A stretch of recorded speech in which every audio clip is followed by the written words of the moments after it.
मग तुम्ही स्वतःसाठी एक औषध घेतलं होतं, ते हो, कोणतं हो, घेतलं होतं? शुगरसाठी काय घेतलं. तुम्हाला शुगर होती? किती वर्षापासून होती?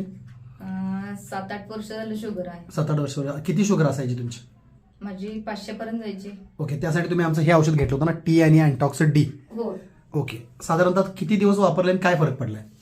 मी 2 महिने घेतलं ते औषध. हा, त्यानंतर माझी शुगर म्हणजे इतकं गोळ्या घेतल्या, औषधं घेतल्या, प्लस मला इन्शुरन्स सुद्धा द्यावं लागलं. बरं. खरं इन्शुरन्स सुद्धा म्हणजे जेवढं इन्शुरन्स देईल हा. तेवढी शुगर कमी यायची, हा, त्याच्या व्यतिरिक्त नाही. मग परत ते बंद केलं की परत आहे अशी. बरं. गोळ्यांचा तर काही इफेक्टच व्हायचा नाही माझा. बरं. पण हे तुमचं औषध मी टोटली त्या इन्शुरन्स प्लस हा. गोळ्या बरं. ह्या सगळ्याच बंद केल्या आणि हा. फक्त औषधं घेतलं. हा. तर 500 वर माझ्या 250 वर शुगर आली. आता 250 वर तुम्ही आहात. ठीक आहे. तरीही माझा सल्ला तुम्हाला हा राहील की डॉक्टरच्या सल्ल्याशिवाय गोळ्या बंद करू नका. एकदा HbA1c रिपोर्ट काढा, हा. फास्टिंग पीपी एकदा काढा, डॉक्टरचा सल्ला घ्या.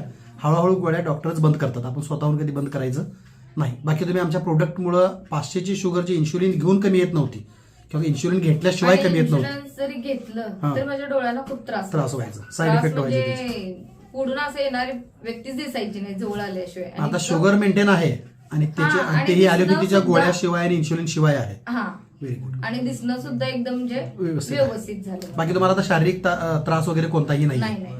तरीही तुम्ही डॉक्टरांच्या सल्ल्यानेच एकदा रिपोर्ट दाखवून गोळ्या जर अजून तुम्हाला गरज असेल तर हा कोर्स ही कंटिन्यू करा आणि डॉक्टरांच्या गोळ्या हळूहळू त्यांच्या सल्ल्याप्रमाणे तुम्ही कमी करा. आणि संस्थेच्या वतीने मी तुम्हाला एक विनंती करेन, आपण पत्रकार आहात, हो. पत्रकार म्हणून ह्याच गोष्टीचा ज्याचा तुमच्या साहेबांना रिझल्ट आला, दारूसारख्या तंबाखूसारख्या व्यसनातून ते बाहेर आले, हम्म. ज्याच्यामुळे तुम्हालाही त्रास होत होता, त्यांनाही भविष्यात त्रास होणार होता. हो. तर अशा अनेक कुटुंब आहेत जे तुम्ही आज पत्रकारिता करतानाही पाहताय, अनेक महिलांना त्याचा त्रास होतो. त्रास होतो. तर ही एक चांगली गोष्ट आहे, एक चांगला प्रोडक्ट आहे आणि संस्थेच्या माध्यमातून अनेक लोक व्यसनमुक्त होत आहेत. स्वतः तुम्ही अनुभव घेतलाय. हो. तर तुमच्या प्रचार व प्रसार माध्यमाच्या माध्यमातून, तुमच्या माध्यमातून हे काम अनेक लोकांच्यापर्यंत पोहोचवण्यासाठी संस्थेला सहकार्य तुम्ही हो, हो, नक्कीच. करावं ही अशी अपेक्षा. सर असेच व्यसनमुक्त राहावेत, तुमचीही शुगर नॉर्मल राहावी आणि तुमच्या हातून अनेक लोक व्यसनमुक्त आणि मधुमेहमुक्त व्हावे अशी सदिच्छा. धन्यवाद.